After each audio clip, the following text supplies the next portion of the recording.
lenha no fogo e pinhão, polenta, queijo, galeto e lá fora subindo vem a serração. O frio da Serra Gaúcha desperta o abraço mais quente que há. De manta e cuia no inverno eu vou te esperar. O frio da Serra Gaúcha desperta o abraço mais quente que há. De manta e cuia no inverno eu vou te esperar.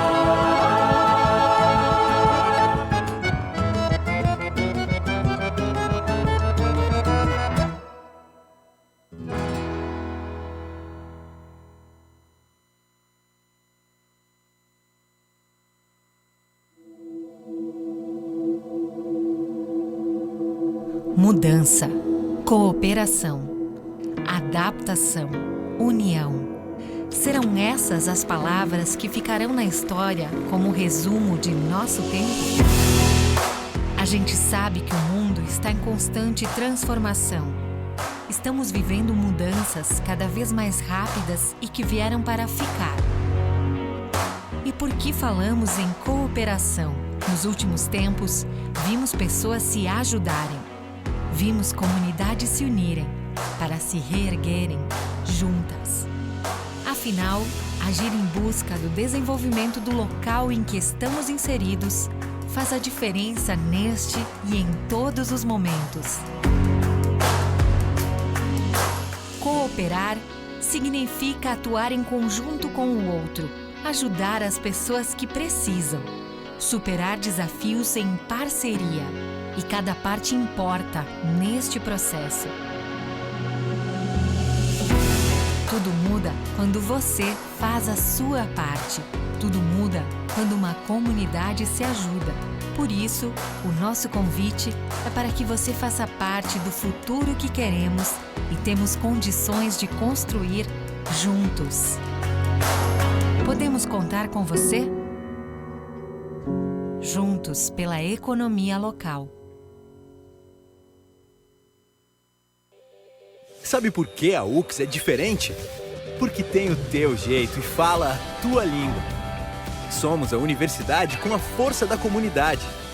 Uma universidade que olha para o futuro, que está no ranking das melhores do mundo, mas que também é daqui, a única da nossa região.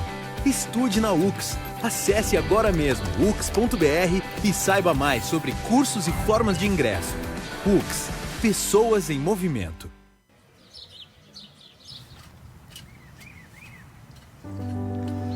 Eu era agricultora, porque ele era pedreiro, ferreiro, e nós fomos morar para nossa casinha. Então eu disse assim, o que eu vou fazer? Eu vou virar essa terra. Ali eu comecei a plantar em roda da casa, e ele trabalhando, né, de pedreiro. Eu já tinha os 6 filhos. Plantava, vendia, fazia chimia, fazia pão, fazia tudo um pouco para vender, fazia sabão. Botemos ali uma bodeguinha assim, bem simplesinha. Nem interesse de fazer um mercado. Aquilo estava só para dar um dinheirinho a mais na família, né? Ao longo dos anos, o Super Andreassa estabelece relações próximas e duradouras com clientes, funcionários e fornecedores. Expande os negócios na região e se consolida como uma das principais redes supermercadistas do sul do Brasil. O Grupo Andreassa cresce junto à região, ao lado das pessoas. Agora inaugura uma nova fase e lança o Vantajão Atacado Caxias, que junto à unidade de Vacaria é um presente da família Andreassa para a região. Chegamos até aqui unidos pelo trabalho e uma certeza. Nosso grande propósito é proporcionar uma vida melhor para todas as famílias. Sejam muito bem-vindos ao novo Vantajão Atacado. O braço atacadista do Grupo Andreassa, o nosso atacado.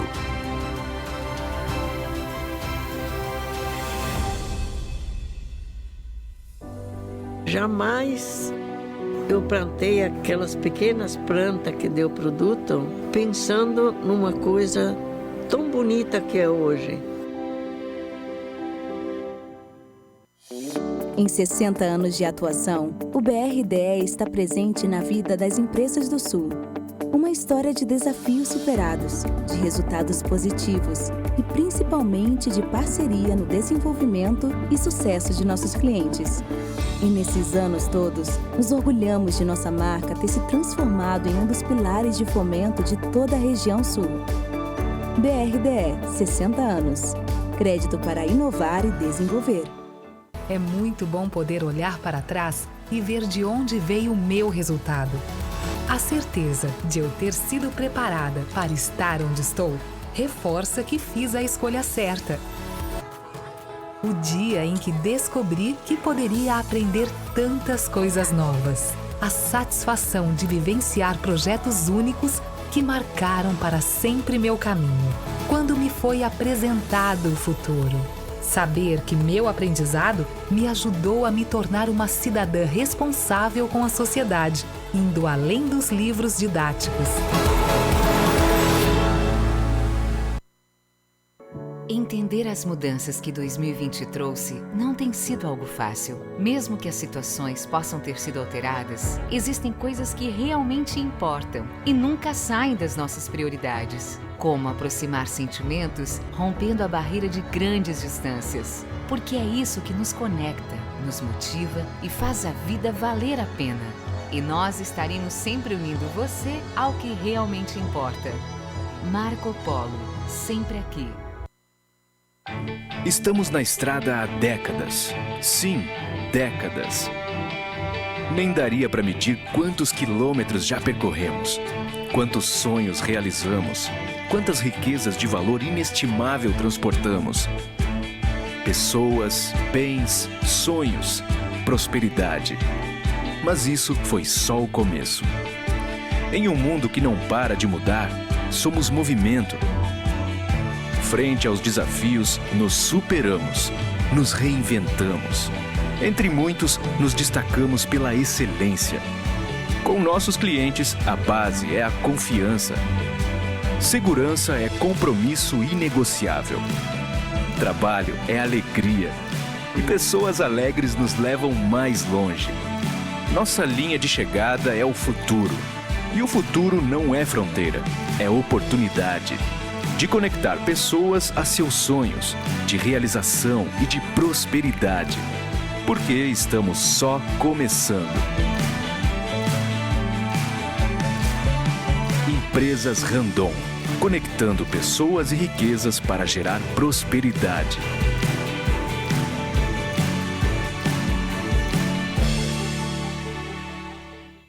O conforto pra casa, a beleza pra vida, o bom gosto em primeiro lugar. Os momentos que nos fazem sonhar, como é bom contar com quem nos quer bem e está sempre ao nosso lado também. Móveis Dallas, ambientes feitos pra viver. Móveis Dallas, planejados pra você. No novo site da SIC Caxias, você fica por dentro de tudo o que acontece na entidade e o que temos a oferecer. Agora, você tem acesso a uma plataforma mais moderna, funcional, interativa e acessível. Você pode realizar inscrições aos eventos, divulgar a sua marca e vagas de emprego, assistir a eventos anteriores e muito mais. Acesse siccaxias.org.br e confira.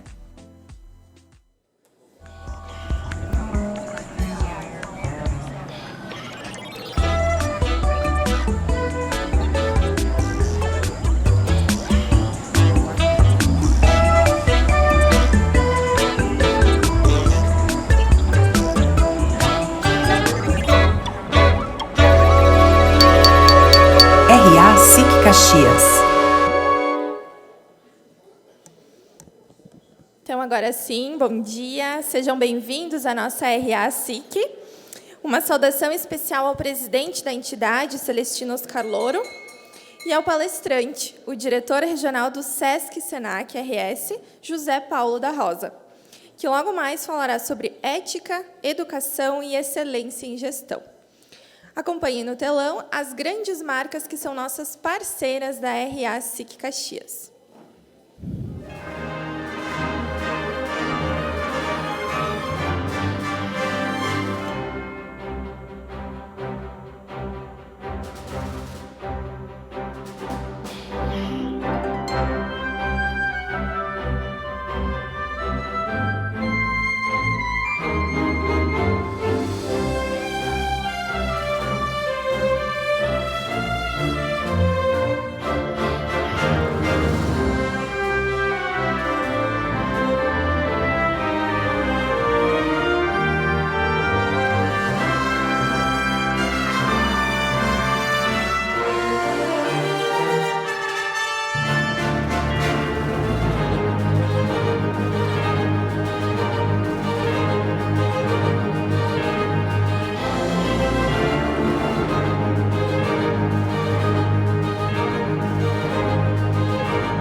Senhoras e senhores, agora para a sua saudação, convidamos ao palco o presidente da SIC, Celestino Louro.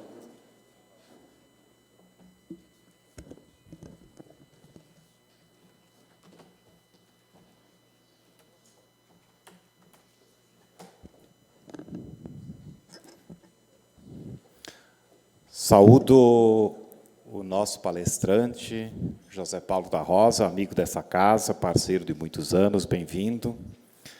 Nossa vice-prefeita, Paula Iores, imprensa, senhoras e senhores, nossos convidados, demais autoridades, vereadores aqui, vejo o Cadore, desculpa se eu passei por alguém, sejam bem-vindos. Um bom dia a todos. Hoje vamos ouvir o nosso diretor regional do SESC-SENAC, duas das instituições que integram o Sistema S, que vai falar sobre ética, educação e excelência na gestão. Só pelo tema da palestra do José Paulo, dá para termos uma ideia do quanto valorizamos o papel das nossas entidades do Sistema S para a formação integral dos cidadãos. E, claro, para a formação profissional, para a competitividade e inovação dentro das empresas, e para o processo de inclusão social em nossa comunidade. Tudo isso é o Sistema S, que hoje é composto por 9 instituições: o SESI, o SENAI, o SESC, o SENAT, o SEST, o SENAC, o SEBRAE, o SENAR e o SESCOP. Aliás, muitos de nós, empresários, somos frutos do Sistema S, onde aprendemos e desenvolvemos algumas das nossas habilidades técnicas, que foram fundamentais para as empresas que hoje nós lideramos. Por isso, a certeza de que o Sistema S contribui significativamente para o desenvolvimento do país. Sem contar que as suas entidades também proporcionam bem-estar ao trabalhador, com serviços na área da saúde, da cultura e do lazer.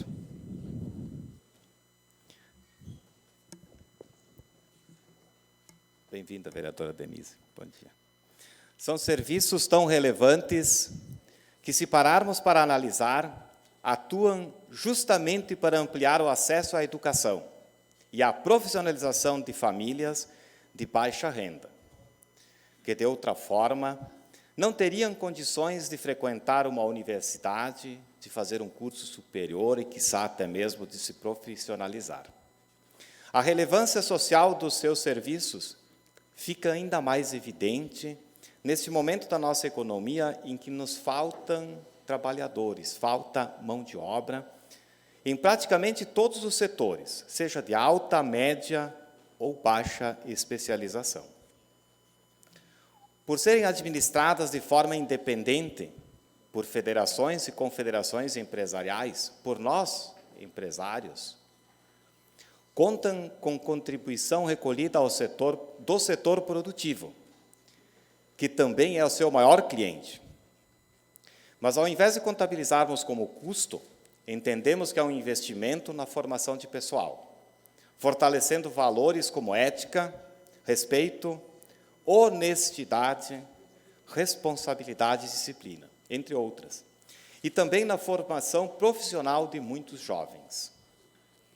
Por isso, a nossa sugestão e proposição, José Paulo, é de que as entidades do Sistema S se aproximem ainda mais das nossas empresas, estejam sensíveis às nossas necessidades, na área de formação e das nossas carências na formação de pessoas. E até mesmo, por que não, que o Sistema S atue em estreita parceria com as nossas universidades locais, meu caro reitor, para que as instituições se complementem uma à outra e que não haja ofertas duplicadas de conhecimento dentro da mesma área. São iniciativas que, tenho certeza, reforçarão ainda mais a importância do Sistema S para a nossa Caxias do Sul, para a região, para o Estado e para o Brasil. Muito obrigado e uma boa RA a todos.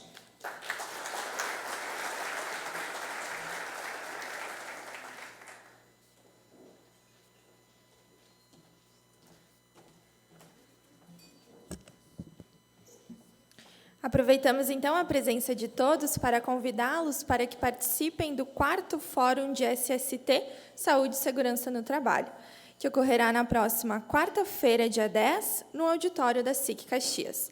As inscrições podem ser realizadas pelo nosso site. Participe!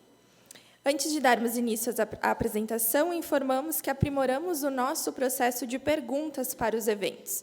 A partir de hoje, passaremos a utilizar o aplicativo Slido, que também é uma ferramenta para a realização de perguntas e interatividade entre os participantes do evento. Pedimos que acesse o app ou o link da ferramenta que está no código que consta na tela ou sobre as mesas para realizar a sua pergunta e interagir com os demais participantes. As perguntas serão selecionadas e respondidas ao final da palestra.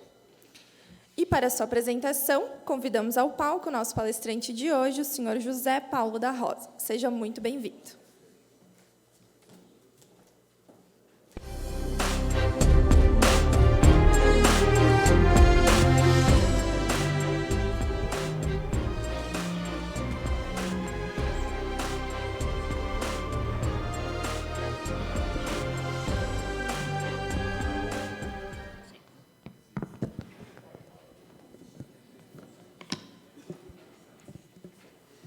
Bom dia a todos. Prazer estar aqui. Quero cumprimentar o Celestino Oscar Louro, presidente da SIC Caxias. Em nome do Celestino, cumprimento também todos os demais ex-presidentes, os membros da diretoria. Vou fazer uma saudação especial à Idalice Manchini, que é vice do Comércio, que também é conselheira nossa lá do Sistema, participa do Sistema FEComércio. Em nome da Idalice também, cumprimento os demais membros do Cindy Lojas, o Rossano e a equipe que estão aqui presentes. Cumprimento a Paula Iores, vice-prefeita de Caxias do Sul. Muito obrigado pela presença aqui. O Gelson Heck, reitor da Universidade de Caxias do Sul, meu parceiro da área da educação. Muito obrigado também pela presença.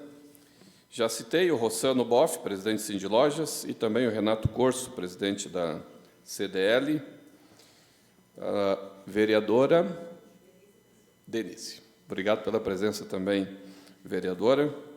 Os demais presidentes, representantes de sindicatos. Quero saudar também a Luciana e o Marcos, diretores do SESC e do SENAC. Em nome deles, os demais colegas do SESC e SENAC que estão aqui presentes. E colegas da imprensa, convidados, empresários, um prazer estar aqui na reunião almoço da SIC Eu estive aqui em algumas vezes, assistindo algumas palestras, mas já faz muito tempo, especialmente depois desses 2 anos de pandemia, que a gente não conseguiu se reunir. Então, poder estar aqui com vocês numa reunião como essa, sem máscara e podendo conversar, assim, é muito bom. Aproveitemos o almoço. E, inclusive, quero destacar que eu tenho uma relação antiga com Caxias do Sul. Eu comecei a trabalhar cedo. Quero saudar, inclusive, aqui Dagoberto Lima Godoy, também, que está aqui presente, que foi presidente da Fiergs, e eu trabalhei lá no sistema quando o Dagoberto era presidente. E hoje sou grande parceiro do seu filho, André Godoy, que é superintendente do SEBRAE. Então, prazer em tê-lo aqui. Mas eu trabalhei no sistema e comecei a trabalhar cedo. Em 1984, então, com 19 anos, eu já era professor do Senai, professor na área de padaria e confeitaria. Eu fiz um curso de especialização na Universidade de Milão, estive na Itália lá por 3 meses fazendo essa especialização e dava aula no Senai. E o Senai contratou da Randon, e eu vejo aqui o Davi Randon, contratou da Randon 14 unidades móveis, que foram entregues em 1984. E no lançamento final de 84, lançamento dessas unidades móveis, eu estive lá na Randon, numa reunião da SIC, foi feita lá na Randon, e esta unidade móvel, para testar, eu fiz o pão naquela unidade móvel que foi servida no almoço, em 1984. Depois, em 85, eu estive dando aula no Senai, aqui Nilo Peçanha, aquela unidade móvel ficou lá no Senai Nilo Peçanha, fiquei 3 meses hospedado aqui no Cosmos Hotel e dando aula lá no Senai, isso no início de 85. Mas, em 84, eu fiz os pães que foram servidos na reunião da SIC lá na Randon. O mínimo que eu espero é que sirva um belo pão para vocês aqui, em homenagem a isso hoje. Eu não fiz, mas eu espero que sirvam um pão aqui no almoço, aqui, para que vocês se deliciem ao longo do almoço. Mas eu tenho essa relação com Caxias, com a Randon, com as unidades móveis, acompanhei essas 14 unidades móveis pelo Brasil, e a Randon teve um papel assim, importantíssimo naquelas unidades móveis que foram feitas. E, com isso, eu tive esse meu percurso no sistema e esse percurso na área da educação. A minha graduação em administração, muito embora essa formação técnica na área da alimentação, mas eu me graduei em administração, depois eu fiz um mestrado em educação, um doutorado em educação, um pós-doutorado em educação, e fiz algumas pesquisas sobre gestão escolar, que eu também vou trazer rapidamente algumas pinceladas aqui para vocês na minha apresentação. Vou falar também, obviamente, do Sistema S. Está aqui já ética, educação e gestão, são os 3 temas que eu vou tratar, mas vou falar um pouco do nosso sistema. E eu acho que é importante a gente destacar isso. O presidente Celestino Louro já trouxe, parece que eu li a tua apresentação, porque falávamos antes, e eu acho que é importante estar aqui presente com vocês, discutindo o sistema, porque nós temos 75 anos. Aqui no Rio Grande do Sul, agora, em setembro no próximo mês, completaremos 76 anos de atuação, porque fomos criados aqui no Estado no dia 13 de setembro de 1946. A SIC já tinha 45 anos de existência e fomos criados, então, em 1946. 46 foi ao final da Segunda Guerra Mundial. Ao final da Segunda Guerra Mundial, as empresas vivenciavam parte dos problemas que ainda vivenciam, mas faltavam pessoas qualificadas, e as empresas precisavam produzir, porque boa parte daquilo que se consumia no Brasil vinha de navio ou vinha de fora, e isso foi impedido com a guerra. E as empresas aqui eram demandadas a produzir, e não tinha gente para produzir. Então, os empresários da época chamaram para si a responsabilidade e conseguiram que o governo instituísse, lá num decreto-lei, o nosso sistema. SESI e SENAI foi delegado à indústria, então CNI e Federação das Indústrias é que administram, mas A ideia é que ofereça serviços, né, para todas as empresas do segmento, né? SESC e SENAC foi delegado a CNC e as federações de comércio estaduais, e assim teve SEST, SENAT, SEBRAE, SENAI, estes S's que foram criados, mas os primeiros foram SENAI, depois SESI, SENAC e SESC, em 1946. Então, os empresários é que puxaram para si a responsabilidade para constituir um sistema próprio. E assim funciona há 76 anos. Só que boa parte desses empresários não está entre nós, ou está aposentado e não participa. E os empresários novos talvez desconheçam essa história. E nós precisamos aqui mostrar para vocês, como pediu aqui o Celestino, né, que nós precisamos estar mais próximos, porque esse sistema pertence aos empresários. E uma dificuldade que a gente tem, às vezes, em diferentes governos, é que os governos, como não têm a responsabilidade sobre a gestão do sistema, sempre tensionam alguma alteração e alguma mudança. Eu citava antes a questão da facada no sistema S, deixa eu voltar aqui, a facada no sistema S que foi proposta pelo ministro Paulo Guedes, e que eu até compreendo, quer dizer, eu citava que eu admiro, né, o Paulo Guedes, acho que faz uma grande gestão na economia do governo, mas, nas pesquisas que eu particularmente fiz, eu pesquisei os relatórios de gestão, por exemplo, dos institutos federais. Os institutos federais fazem também um belo trabalho. E eu gosto muito do trabalho que os institutos federais fazem. Mas o custo de uma empresa pública, como o Instituto Federal, é o dobro do custo que o Sistema S, que o SENAI, que o SENAC tem para formar um profissional. Então, se for dar uma facada, talvez não seja no Sistema S que tem que ser dado. E os empresários têm que ter isto, né, na cabeça, para poder discutir melhor as propostas. E esse é um momento importante do país, de eleição e tal, para discutir essas propostas de educação, porque, às vezes, quer-se mudar um sistema por outros interesses, e não porque esse sistema realmente não entregue aquilo para o que foi criado. Todavia, compreendo que sempre tem espaço para melhorar. E nós precisamos estar mais próximos de vocês, oferecendo soluções para as demandas que vocês precisam. E, de algum modo, é por isso que eu estou aqui também, me colocando à disposição do que tange ao SESC e ao SENAC. Eu vou falar um pouco do SESC e o SENAC, e falar um pouco desses três temas, e depois fico aberto também para perguntas, né?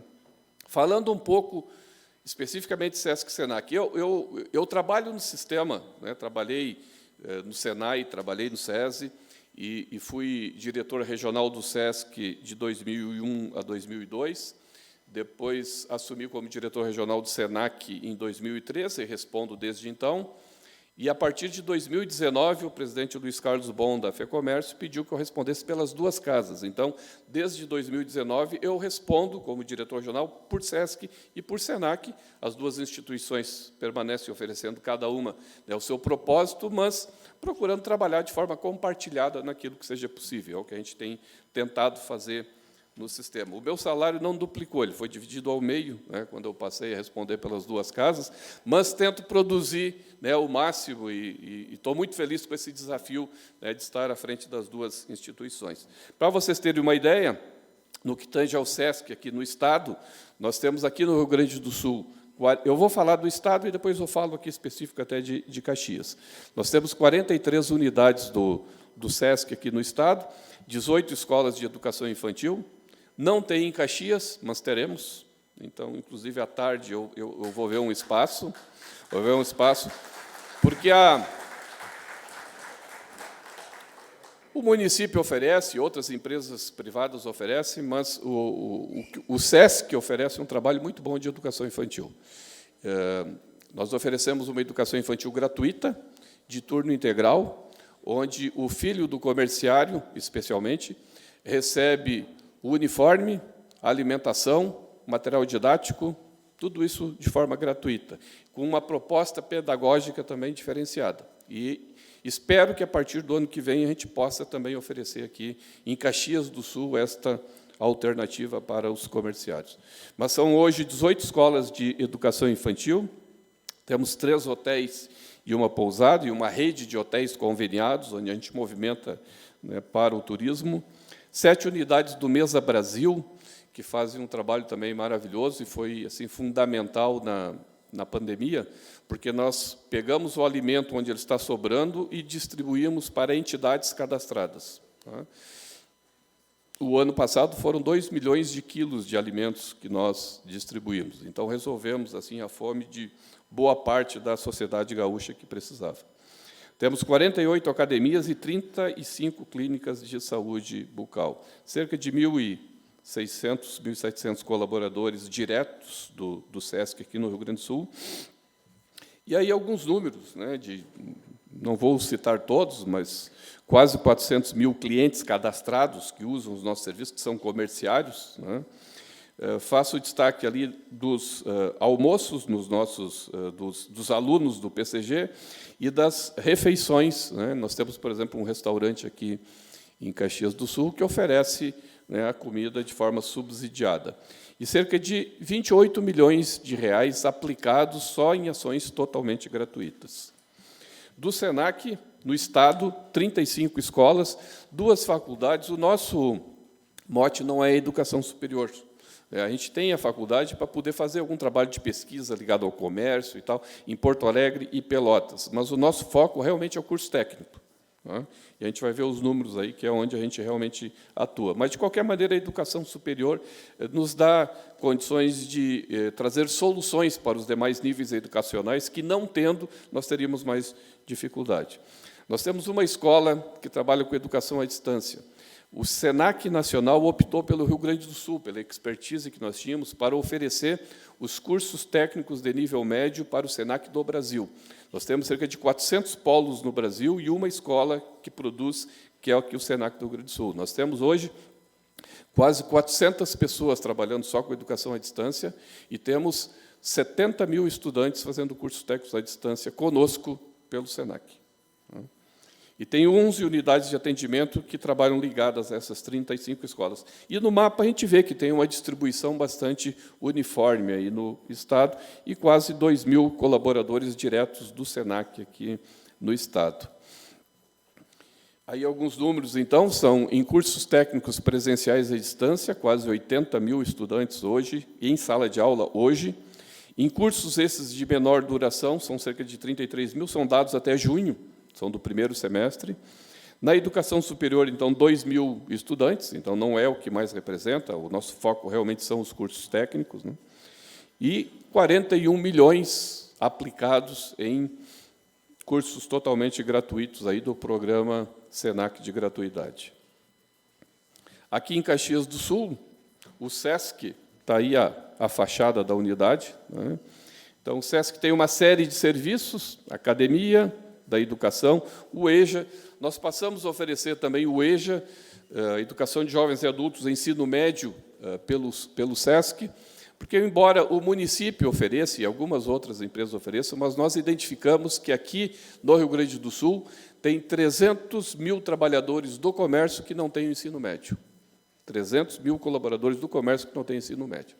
Bom, nós estamos nos propondo a mudar essa realidade. Então, o SESC oferece o EJA, ensino médio, passou a oferecer, e nós pegamos aqueles que trabalham no comércio, eles têm uma aula presencial por semana no SESC e as outras são à distância.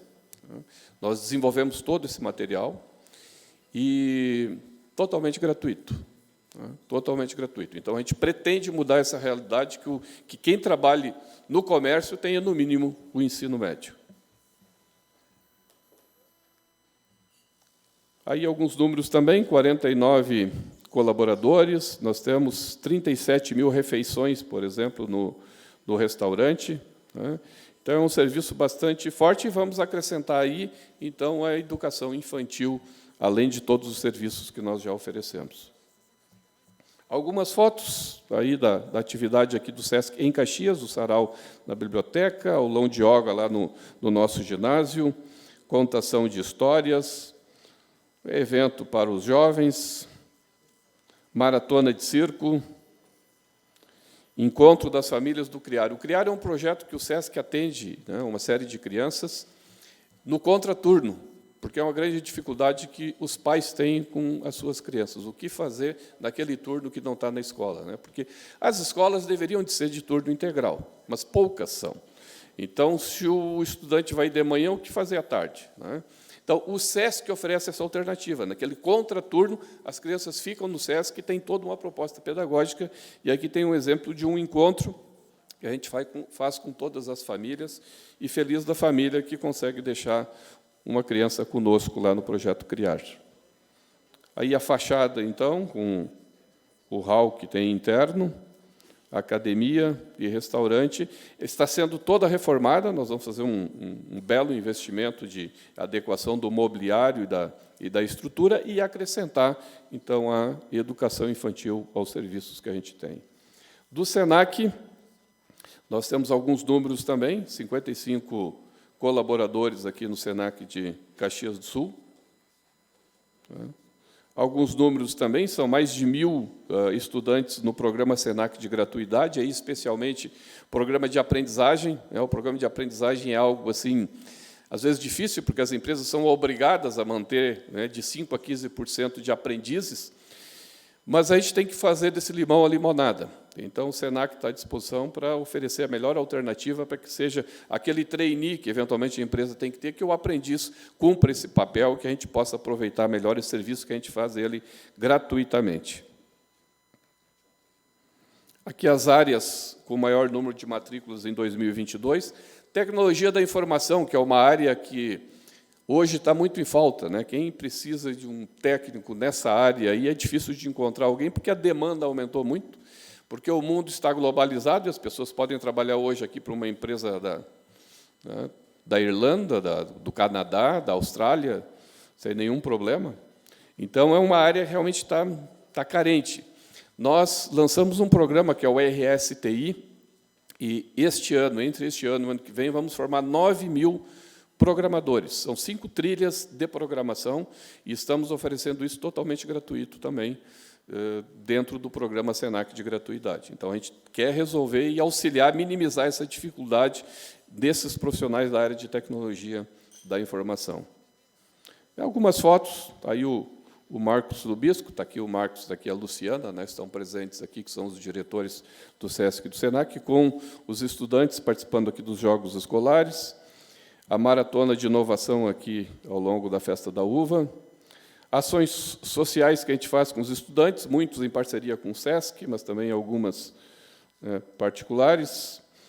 Nós estamos concluindo a primeira turma do ensino médio, é o ensino médio que a gente está oferecendo na nossa escola, que tem também o curso técnico na área de TI, integrado ao ensino médio. E a primeira turma se forma este ano.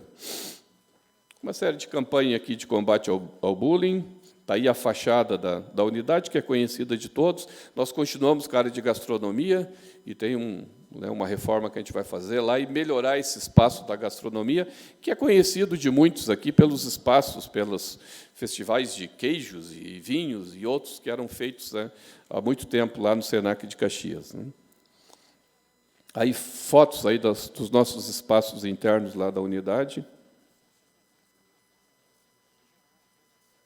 E também sala multiuso. E, além disso, nós deveremos fazer um ginásio, construir um ginásio lá na unidade. No espaço de estacionamento, a gente vai levar um ginásio, porque, especialmente trabalhando com estudante, com ensino médio, nós hoje utilizamos o ginásio do SESC para fazer essas atividades esportivas, mas vamos construir um ginásio também lá na unidade. Então, são investimentos que a gente vai estar trazendo aqui para qualificar tanto o trabalho do SESC quanto o trabalho do SENAC. Bom, aí é uma pincelada, né, do que o nosso tema. O SES e o SENAI fazem um trabalho maravilhoso aqui, o SEST e o SENAT, que o Gasparim trouxe aqui também, que tem um trabalho forte, e a gente precisa aprender a utilizar melhor o que o sistema oferece, porque ele pertence aos empresários. E vocês precisam conhecer melhor e nos ajudar a alinhar melhor, né, a nossa oferta conforme as demandas de vocês. Eu fui demandado a falar também outros temas, né, porque a gente poderia aqui falar hoje sobre diferentes temas que são importantes na atualidade. A gente falou muito em tecnologia da informação, né? Poderíamos falar do metaverso, né? Poderíamos falar na indústria 4.0, né, e uma série de outros temas que são relevantes e que certamente aqui, em vários momentos, se discute. Mas eu procurei trabalhar, além dessa apresentação, esses 3 fundamentos de ética, educação e gestão. Quem gosta de futebol, muito embora quem é colorado, quem torce para o Juventude, não é um bom tema para se tratar hoje, mas quem gosta de futebol sabe que quando um time não está bem, quando um time não está dando o resultado que se espera, né, algo que o treinador e os gestores fazem, nós temos que trabalhar os fundamentos. E no futebol, quando se fala em fundamento, é o posicionamento, o passe, o chute a gol, o cruzamento. São alguns fundamentos para ver se o time se acerta. Às vezes não consegue, mas primeiro vamos trabalhar os fundamentos. E nas nossas organizações e na sociedade, eu acho que tem alguns fundamentos que a gente precisa tratar e eu acho que a gente não está tratando. Eu acho que a gente precisa aprofundar a discussão, especialmente nesse momento que a gente vive. E um dos fundamentos é a ética. Então, eu trago aqui este conceito. Podia ser outro, mas este é um conceito de ética, né? Conjunto de princípios, valores e normas morais e de conduta de um indivíduo ou de um grupo social ou de uma sociedade. E a gente precisa trabalhar isso. Quais são os princípios, os valores, as normas que aqui a SIC, a Sociedade de Caxias, defende e que a gente vai valorizar e vai fortalecer, seja na escola, mas também nas nossas organizações, que a gente possa dar o exemplo. Eu costumo trazer o exemplo do Gandhi. O Gandhi lutou muito lá na Índia para liberdade, para que houvesse a independência da Inglaterra, e se conseguiu a independência da Índia. E o Gandhi era reconhecido e buscado por vários assim para dar conselhos sobre os diversos assuntos. E o Gandhi tinha lá na sua casa, então, filas de pessoas que procuravam ele para tudo.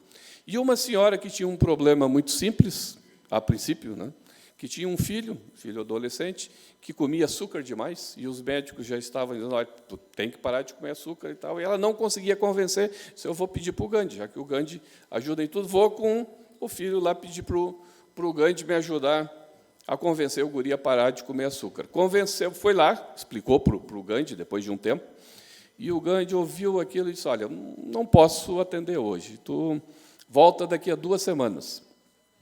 Ela saiu resignada, foi para casa e retornou dali a 2 semanas, e o Gandhi disse, ainda não posso atender, a senhora volta daqui a 2 semanas novamente. E assim aconteceu 2 vezes, até que lá pela 3ª, o Gandhi disse, tá bom, hoje eu posso atender. Pegou o guri pelo ombro e disse, meu filho, tu tem que parar de comer açúcar, isso te faz mal, os médicos já recomendaram, tua mãe está preocupada, e eu recomendo que tu faça isso. E saiu. A mãe ficou olhando, né? E falou, mas, seu Gandhi, se era só para isso, né? Por que o senhor fez eu esperar tanto tempo? Ao que ele disse que eu precisei de todo esse tempo para eu parar de comer açúcar. Que é uma liderança que dá o exemplo, fala, e que dá o exemplo, e que, para pedir para alguém para parar de comer açúcar, teve que parar de comer açúcar primeiro. E é o tipo de lideranças que nós precisamos no país, nas organizações, nas empresas, que deem o exemplo. Que deem o exemplo de conduta ética, que siga realmente os princípios, né? E que possa dar o exemplo, como a gente vai ver, tem um filme do ano passado, Kingsman, A Origem, que tem, logo no início, lá uma mãe sentada num veículo lá com o filho, falando dessa importância de as lideranças darem o exemplo. Vamos ver se passa aqui. Why are we here, Mother? Do you remember why King Arthur and his knights had a round table? Because it meant that all men were equal. It's important that people born into privilege lead by example. That's why your father and I are patrons of the Red Cross. Helping others, not hiding behind our status.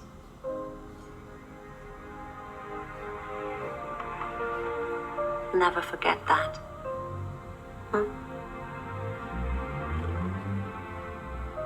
I'm just going to check on your father.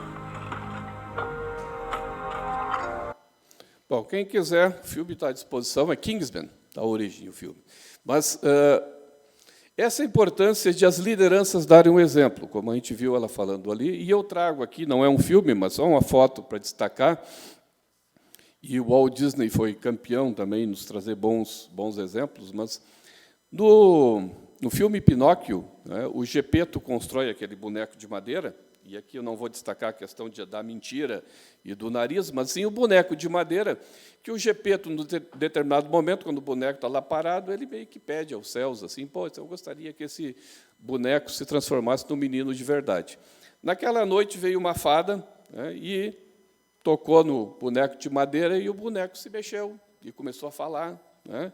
E o Pinóquio disse, agora eu já sou um menino de verdade. Ao que ela disse, não.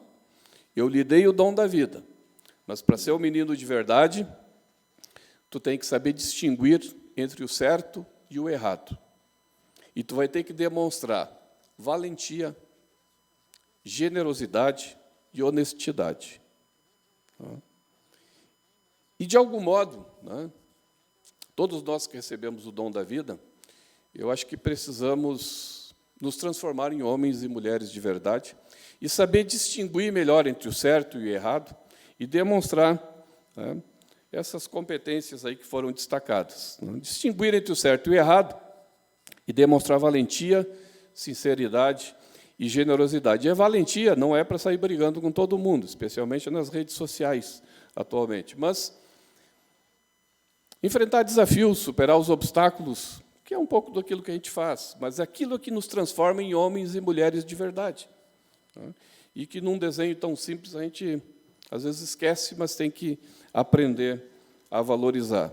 E concluo essa parte da ética com uma frase do Cortella, também importante para os momentos atuais. Né? A ocasião não faz o ladrão, apenas revela-o. Porque aquele que é ético, né, não é porque surgiu uma oportunidade que eu vou me aproveitar dessa oportunidade. Então, quem já não tem esses conceitos, esses princípios, né, em qualquer momento se revela. E eu acho que a ética é um tema que nós estamos falando pouco, talvez por todos os desafios que a gente tem. E é por isso que eu acho que precisamos trabalhar esse fundamento. E trabalho, além disso, a questão da educação. Essa foto bonita aqui é de Seul. Né? Aquela bandeira lá de cima é a bandeira da Coreia do Sul. E, quando eu fiz o doutorado em educação, eu tinha curiosidade para ver a Coreia. Né? Porque a Coreia, nos anos de 1940, ela tinha uma média de anos de estudo da sua população similar ao Brasil. Eram 2 anos e meio. 2 anos e meio era a média de anos de estudo da população coreana e 2 anos e meio era a média de anos de estudo da população brasileira. Só que a Coreia, ao final da Segunda Guerra Mundial, em 1945, né, a Coreia reassumiu o controle do país, porque de 1910 a 1945 o Japão ficou controlando a Coreia. E impôs algumas mudanças, inclusive da língua, queria instituir o japonês e tal. E os coreanos, quando reassumiram o país em 1945, resolveram investir em educação. E educação é a nossa solução. Isso em 1945. Mesmo numa guerra de 53 a 56, que dividiu as duas Coreias, do Sul e do Norte, eles mantiveram os 10% do PIB em educação. Eu fico me imaginando as discussões, né, de quem estava no meio da guerra, vamos pegar esse recurso aqui e vamos investir na guerra. Né? Não, vamos manter os 10%. A discussão deve ter sido forte naquele período. Mas eles mantiveram por 40 anos 10% do PIB em educação. E colheram os frutos disso. Né? Quando a gente vê hoje um televisor da Samsung, um carro da Hyundai, da Kia, LG, televisores e outros, são todos coreanos. E o país é um pouco disso que a gente vê na foto aí. Este lago aí é mais ou menos como o Riacho Ipiranga, lá da Avenida Ipiranga de Porto Alegre, e eles conseguiram recuperar e hoje tem a velocidade mais alta do mundo, e o PIB per capita hoje é 3 vezes o PIB per capita brasileiro. Quer dizer, o investimento em educação gerou esta tecnologia e pessoas que dão suporte a essa tecnologia e melhorou o PIB per capita. E teve, em 2009, o primeiro lugar do mundo no PISA, E a gente participa de competições mundiais, com o Senai também, aí, de educação profissional, e os alunos coreanos sempre na frente. Então, me interessou, na pesquisa do doutorado, identificar como é que era a gestão das escolas da Coreia. E aí eu consegui, com o consulado aqui, 4 escolas, 3 públicas e uma privada, e fui até lá para ver como é que eles fazem a gestão na Coreia. Essa de cima aí é uma escola pública de ensino elementar, que é da 1ª à 6ª série, o ensino elementar. O ensino médio é a 7ª, 8ª e 9ª séries, e o ensino médio superior equivale ao nosso ensino médio aqui. Foi nessas que eu fui. Essa de cima é uma escola pública de ensino elementar. Quem me recebeu ali foi o diretor. Vocês observem que eu saí daqui numa quarta-feira de tarde, fui a São Paulo, peguei um voo para Miami, depois de Miami para Los Angeles, a gente dá a volta no mundo lá por trás, passei por cima do Japão e cheguei na Coreia num sábado de manhã. Sábado de manhã, umas 8 horas, eu estava no hotel e disse, eu vou dormir até o meio-dia. Dormi até 8 horas da noite, depois não dormi de noite, nunca mais me encontrei. É o problema que a gente tem aí quando viaja pelo mundo. Mas, na segunda-feira, me apresentei, curioso, né, porque é a primeira vez que eu tinha ido a um país asiático. Né, um pouco assim, tipo Globo Repórter. Né, o que eles comem, né, como é que eles se vestem, e como é que vivem. E eu cheguei lá e encontrei um diretor de escola com o mesmo terno e a mesma gravata que eu. Se vocês observarem, estava idêntico o diretor da escola lá coreana comigo, e não muda muito, não muda muito. Então, era o diretor da escola e a diretora pedagógica. Na escola de baixo, é uma escola pública de ensino médio, está ali o diretor também com a sua equipe. Essa escola de cima é uma escola pública de ensino médio superior. Observem que me recebeu esse diretor, esse que está com gravata vermelha ali é o diretor da escola. Me recebeu na mesa dele com a bandeira do Brasil e uma bandeira da Coreia, então muito educados. E à minha esquerda ali está um professor de matemática, que é autor do livro utilizado em todo o ensino médio na Coreia, lá em matemática. Ele é uma sumidade, doutor em matemática. E eu perguntei para ele, inclusive, né, por que ele estava numa escola pública de ensino médio, com toda aquela produção, com toda aquela formação, porque o reitor sabe aqui que quem tem essa formação aqui no Brasil, em geral, está na pós-graduação, está no mestrado, está no doutorado, dificilmente está lá numa escola pública de educação básica. E ele disse que, na Coreia, ele tem um salário melhor, ele tem tempo para pesquisa, ele tem recursos para pesquisa, né, por estar na educação básica, que eles entendem que é importante priorizar o alicerce, e depois de trabalhar o alicerce é que nós vamos trabalhar o telhado. Então, se valoriza essa formação de quem permanece na educação básica, e é o caso desse professor aí. E a escola de baixo é uma escola particular de ensino médio superior, que me receberam também com uma tela, com meu nome, sempre muito simpáticos os coreanos. Aqui algumas fotos com estudantes, são só alunas, isso é uma coisa que, à época, ainda tinha, era uma turma só de alunas e turma só de alunos. Então, só alunas, com seus penteados todos similares. E embaixo, ali, com uma turma de alunos, e lá no meio, vocês observam aquele professor de matemática, que está sempre junto com os estudantes, ele é querido pelos estudantes. À direita, em cima, é um centro, Keres, é um centro do Ministério da Educação, que produz todo o material didático utilizado pelos estudantes. Esse material está nas nuvens. Já na época, em 2009, o estudante recebia um tablet e acessava esse material didático que estava nas nuvens, e quem fazia era esse centro que eu visitei ali. E embaixo, já na época, né, todo o ensino médio também com educação profissional. As estudantes fazendo cursos ali na área de costura, de moda, né, junto com o ensino médio. E aí eu acho que é um grande desafio que nós temos aqui, é o ensino médio brasileiro realmente utilizar essa trilha da educação profissional que foi criada com o novo ensino médio.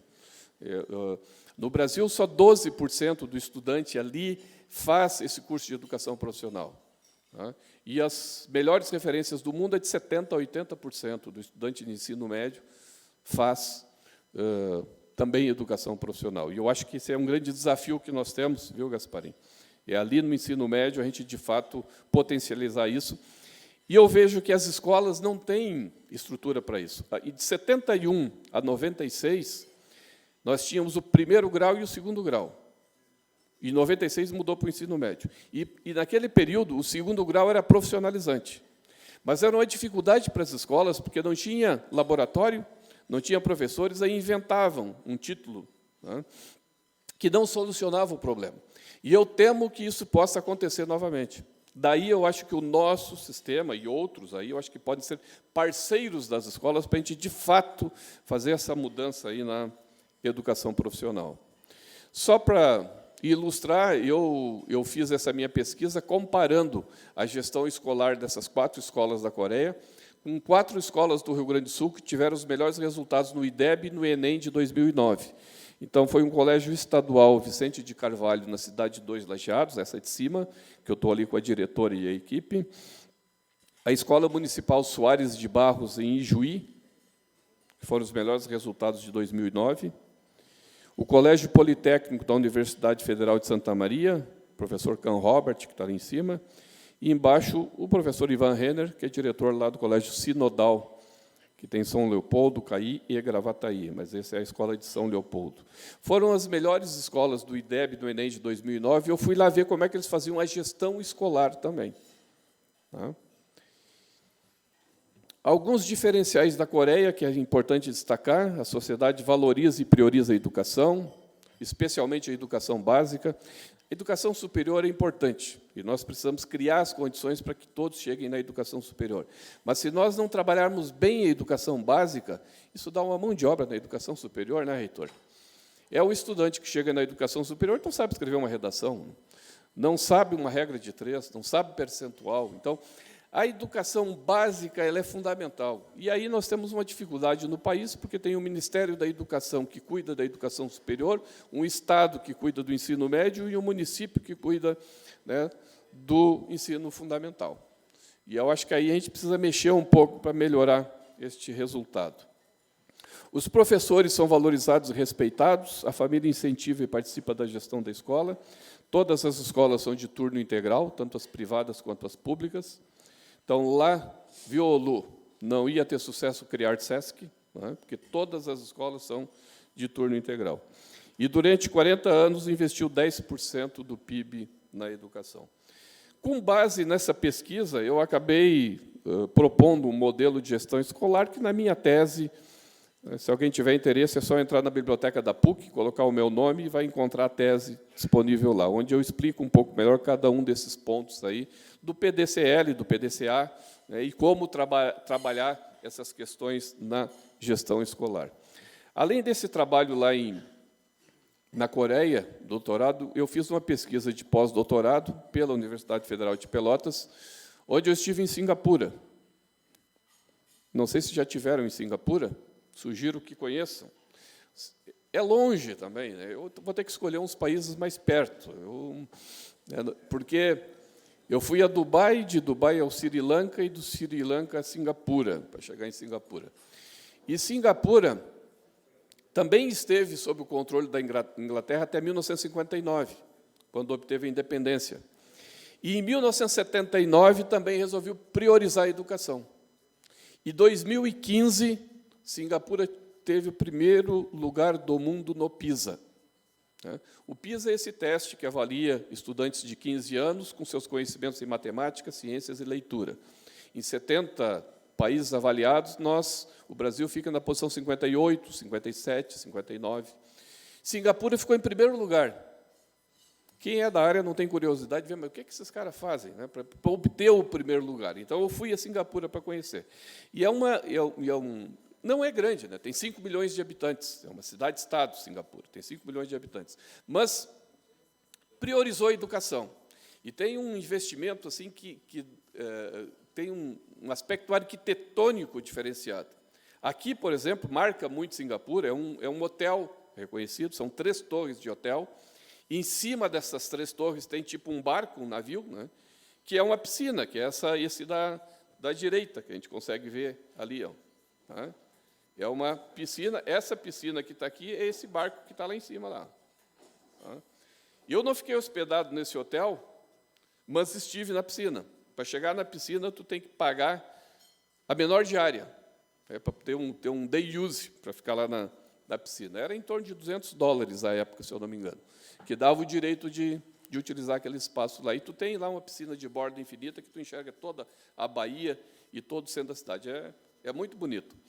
E todo esse investimento que eles fizeram e que chega, né, atrás desse hotel também tem um parque muito bonito, com as árvores gigantes, que eles chamam, que são estruturas metálicas recobertas com vegetação, que tem caminhos entre as árvores, e é iluminado à noite, tem show à noite, é muito bonito.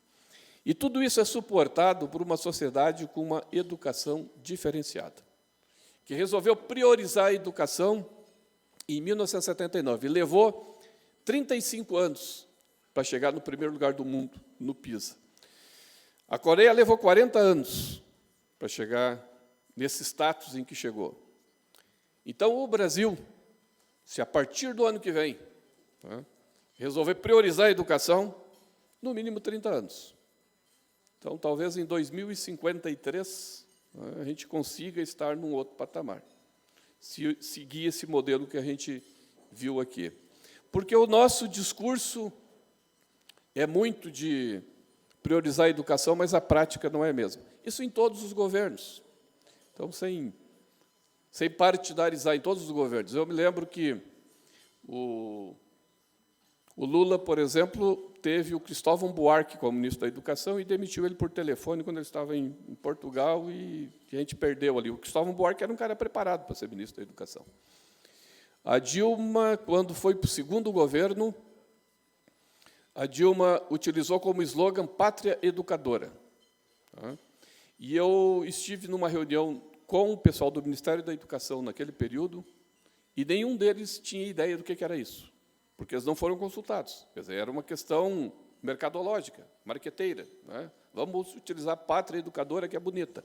Mas não tem uma estratégia, não tem uma proposta de governo para que realmente seja uma Pátria Educadora. E agora, com o Bolsonaro, nós já estamos no 4º ministro.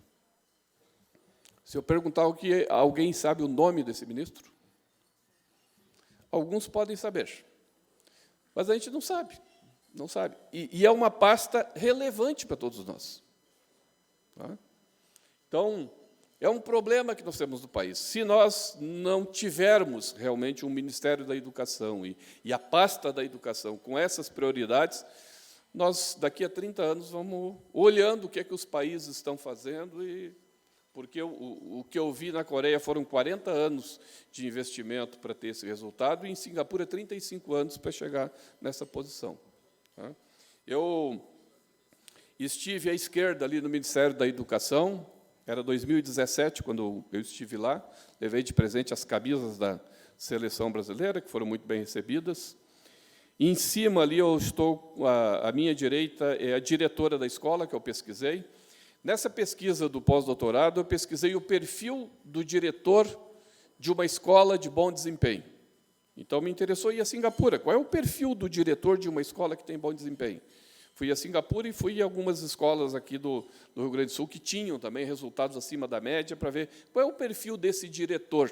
Tem um perfil assim meio padrão, e abaixo ali, então, com uma turma de alunos dessa escola. Dessa pesquisa, eu propus o radar do perfil do diretor. Porque, na verdade, o que deu para perceber nessas escolas de bom desempenho, né, nas escolas que eu pesquisei, é que a formação acadêmica, é claro que tem algo básico, tu tem que ter uma formação superior, obviamente, mas é em diferentes áreas, não tem uma formação padrão. A formação em gestão também varia, tem uns que têm, outros que não têm, e mesmo assim consegue bons resultados. O que é comum é o comportamento. Porque todo o diretor, toda a liderança tem brilho no olho. Ele está lá porque gosta. Ele sabe trabalhar com a equipe. Ele usa esses fundamentos de ética, de qualidade, Este é o diferencial do perfil do diretor de uma escola de bom desempenho que a gente precisa das nossas organizações. Porque, às vezes, a gente contrata alguém também com uma formação muito alta, mas o diabo é o comportamento. Então, o que importa, de fato, e o que eu observei na pesquisa, foi o comportamento.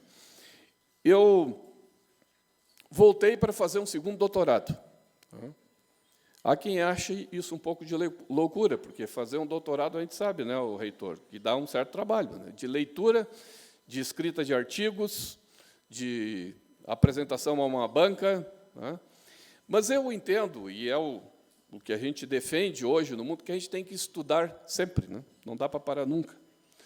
E com as mudanças tecnológicas, isso nos obriga a estudar cada vez mais. Então, eu poderia fazer uma pesquisa sem necessariamente estar num programa de doutorado.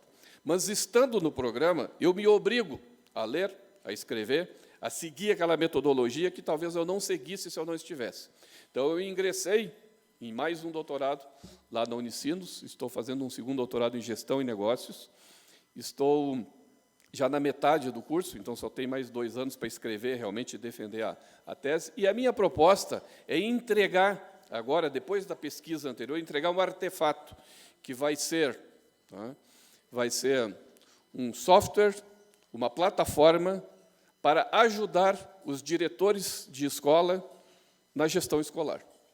Esse é o meu desafio nesse doutorado de Gestão e Negócios. Então, as pesquisas que eu estou fazendo, aquilo que eu estou trabalhando, é para entregar algo concreto. Eu fiz um doutorado acadêmico, estou fazendo um doutorado profissional, com esse viés de fazer esta entrega agora, né, para ajudar os diretores de escola a fazer uma melhor gestão. É óbvio que é fundamental o professor, e o professor na sala de aula faz a diferença. Mas, se tiver um bom gestor, esse bom gestor vai escolher bons professores, vai saber selecionar, desenvolver, trabalhar. Então, eu acho que a gestão escolar é fundamental e é em cima disso que eu foco a minha pesquisa e o meu trabalho. Para concluir, falar de gestão, o termo gestão ele foi, a partir da década de 1980, meio que ocupando o espaço do administrador ou da administração.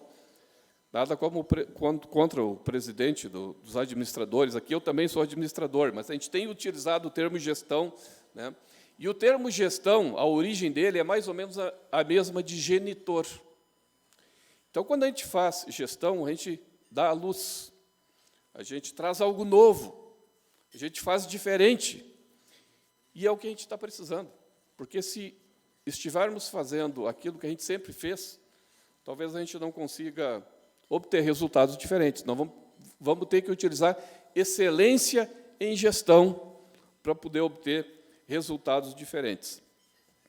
Eu sempre me baseei no modelo de excelência em gestão da Fundação Nacional da Qualidade. Foi este modelo que eu utilizei na pesquisa do doutorado, vendo se aqueles gestores utilizavam esses fundamentos da excelência em gestão na sua prática. Esse modelo ele surgiu dos Estados Unidos, em 1987, com o prêmio Malcolm Baldrige. Malcolm Baldrige era o secretário americano do Comércio. Morreu no acidente de automóvel, ele conduzia esse trabalho e deram o nome dele ao prêmio da qualidade lá nos Estados Unidos. Uma consultoria americana, a McKinsey, fez uma pesquisa com 169 organizações americanas que, por 20 anos, tiveram resultado acima da média, tentando encontrar, a exemplo da minha pesquisa do pós-doutorado, se tinha pontos em comum na gestão dessas empresas que tinham resultado acima da média. A partir daí, eles criaram o que eles chamaram de modelo de excelência em gestão, que originou esse prêmio americano, o prêmio Malcolm Baldrige.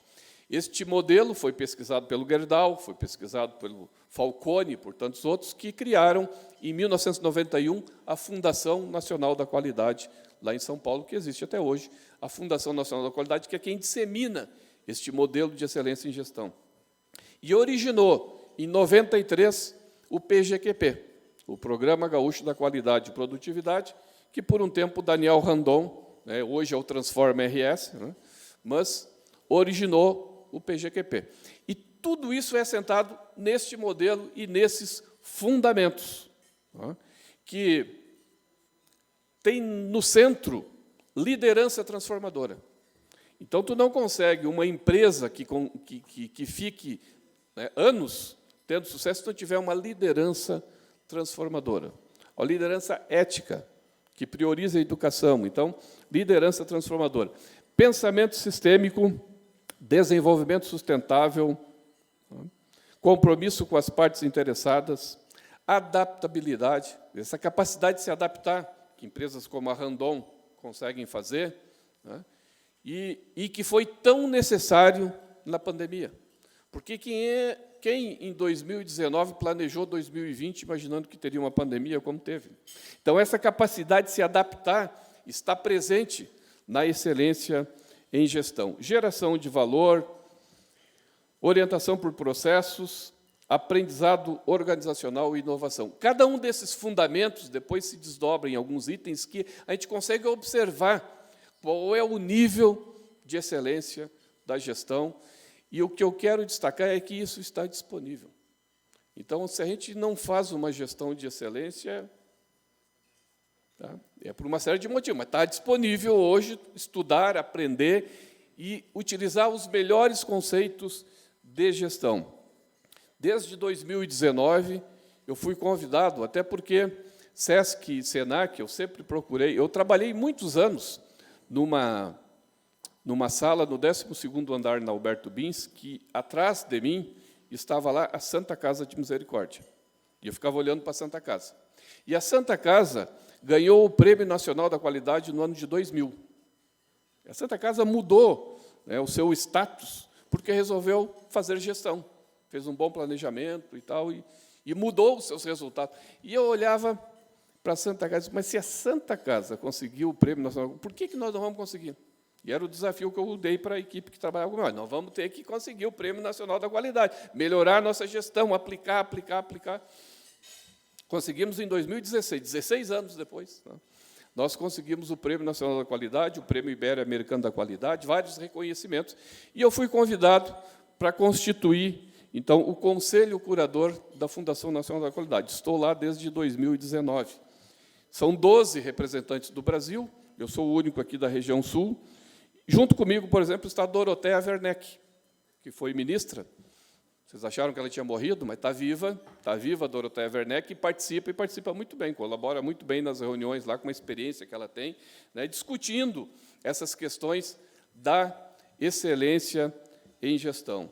E eu entendo que a gestão tem a ver com isso, tem a ver com resultados.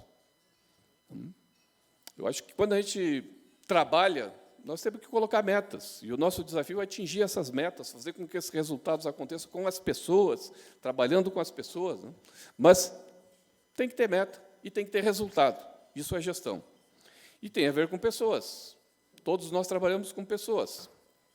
É claro que trabalhamos com robô, com máquina, mas as pessoas é que fazem tudo acontecer. E trabalhar com pessoas felizes, capazes, competentes, com educação, com brilho no olho, com vontade de fazer os clientes felizes, esse é o desafio. Esse é o desafio. Quando nos perguntam, né, qual é o desafio para liderar as nossas organizações, o desafio é selecionar as pessoas certas para estarem conosco. Se a gente conseguir selecionar as pessoas certas para estarem conosco, a gente dorme tranquilo, né? Agora, se não selecionar as pessoas certas, é dor de cabeça atrás de dor de cabeça. Então, as pessoas, e selecionar as pessoas, desenvolver as pessoas, tem a ver com gestão. Se tu quer fazer gestão, escolhe bem as pessoas que vão trabalhar contigo. Gestão tem a ver com educação, como falamos aqui. Eu acho que nós temos que, dentro das nossas organizações, dentro das nossas entidades, priorizar a educação. É claro que todo o demais, a infraestrutura, a saúde, especialmente na pandemia, quer dizer, tudo isso é fundamental. Mas, se não trabalharmos a educação, nós não vamos mudar a realidade das nossas organizações e da nossa sociedade. E gestão tem a ver com ética. Então, se não tivermos... Excelência em gestão tem a ver com ética. A gente não pode falar em excelência em gestão numa organização que não é ética. Ele pode ter resultados assim por algum tempo, mas não tem no longo prazo. Eu quero destacar que tenho procurado aplicar nas nossas instituições, e dou esse feedback aqui numa entidade empresarial relevante, porque eu tenho que prestar contas disso, né? Eu tenho procurado adotar os melhores critérios, fundamentos da excelência em gestão, e tenho procurado trabalhar com as pessoas melhores, felizes, criar as condições para que entreguem o melhor. Nós, já há algum tempo, fazemos a pesquisa da Great Place to Work, e SESC e SENAC, deste ano, estamos como a 3ª melhor empresa para trabalhar no Rio Grande do Sul e como a 7ª melhor empresa para trabalhar no Brasil. Então, de algum modo, acho que eu tenho escolhido as pessoas certas. E as pessoas têm entregue o seu melhor e entregue para o comércio e serviços, e o SENAI e o SESI, eu conheço o trabalho que fazem também na indústria, da melhor forma possível. Procuro trabalhar, então, com ética, educação, excelência em gestão, e vejo que esses fundamentos são aqueles que nós precisamos para as nossas organizações, para as nossas entidades e para o nosso país.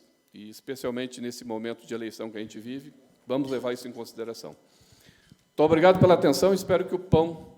Não teve pão? Teve pão? Não teve pão. Vamos ter que trazer, viu, Davi? Vamos ter que trazer aquela unidade móvel aí, eu vou botar a mão na massa aqui, vamos fazer um pãozinho para todo mundo aqui. Muito obrigado, fico à disposição aí para as perguntas.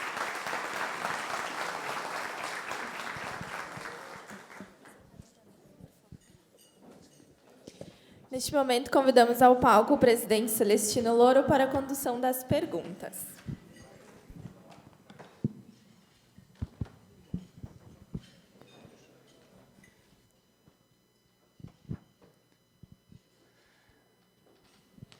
José Paulo, parabéns pelo entusiasmo e pela emoção que você coloca nas suas palavras, sempre muito assertivas e sempre muito claras de onde estamos e aonde temos que chegar.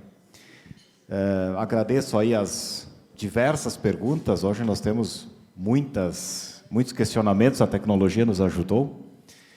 E peço a compreensão aí, eu vou selecionar apenas uma, dado ao horário. E as demais nós vamos encaminhar depois ao José Paulo e ele gentilmente vai respondê-las. Essa uma pergunta que eu pretendo discorrer um pouco, você deu muita ênfase durante a tua apresentação, mas eu gostaria de dar ainda mais espaço, porque se nós perguntarmos a cada um de nós aqui presentes, se nós perguntarmos a empresários, empregados, políticos, qualquer um, talvez a gente chegue a uma amostra de 98%. Educação é a minha prioridade. Bem, se educação é a nossa prioridade, de todos nós, recursos não faltam, né? Vamos consensar algo aqui que a Coreia fez milagres com 10% do orçamento. Eu escuto falar que 10% é o mínimo que todas as gestões públicas precisam aplicar em educação. Bem, se não falta recurso, se há unanimidade, se nós temos seres pensantes, ao seu exemplo aí, que se dedicam e se debruçam à educação o tempo todo. Afinal de contas, por que é que a educação não acontece? Qual é o fenômeno que nós vivemos?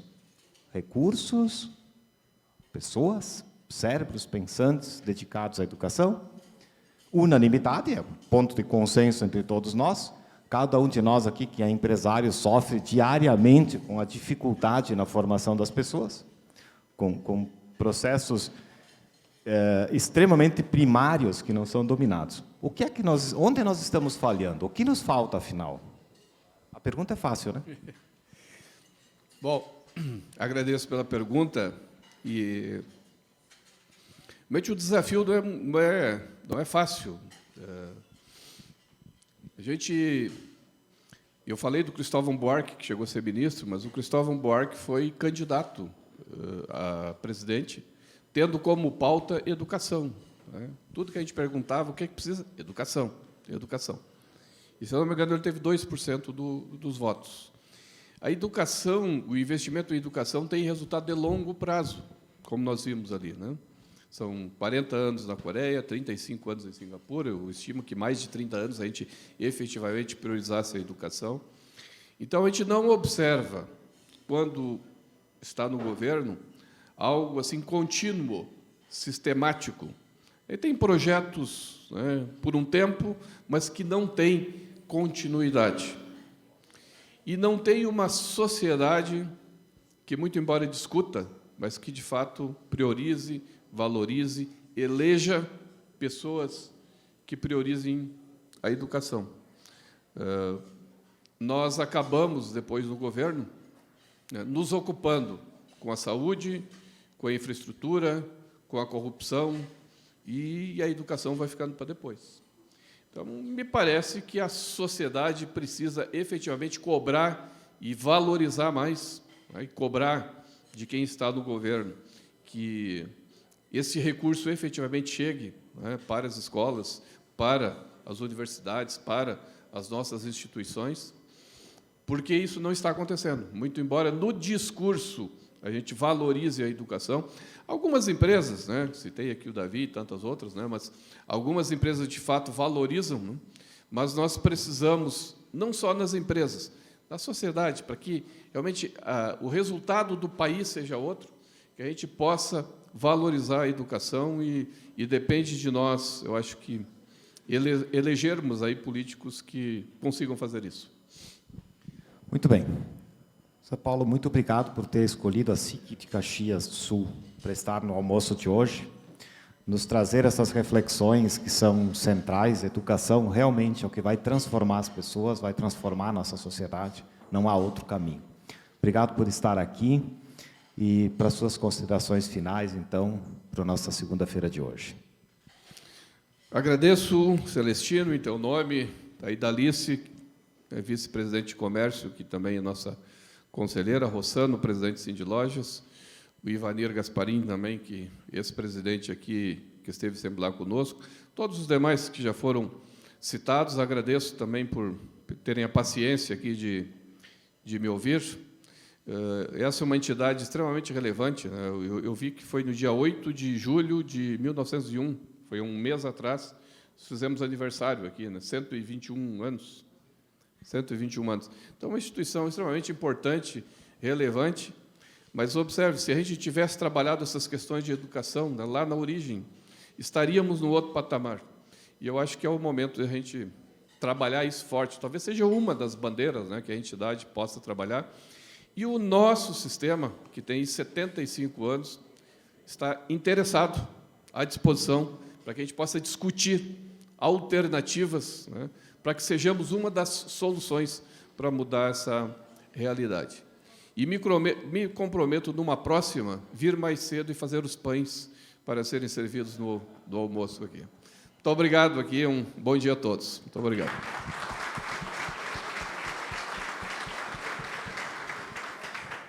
Senhoras e senhores, muito obrigado por terem estado conosco mais uma segunda-feira. Desde já convido a todos, na próxima segunda-feira, nesse mesmo local, neste mesmo horário, teremos mais uma importante personalidade. O Dr. Ives Gandra Martins vai compartilhar um pouco do seu conhecimento longevo e a sua sabedoria jurídica a respeito do momento do país. Muito obrigado, uma ótima semana, uma ótima e produtiva semana a todos.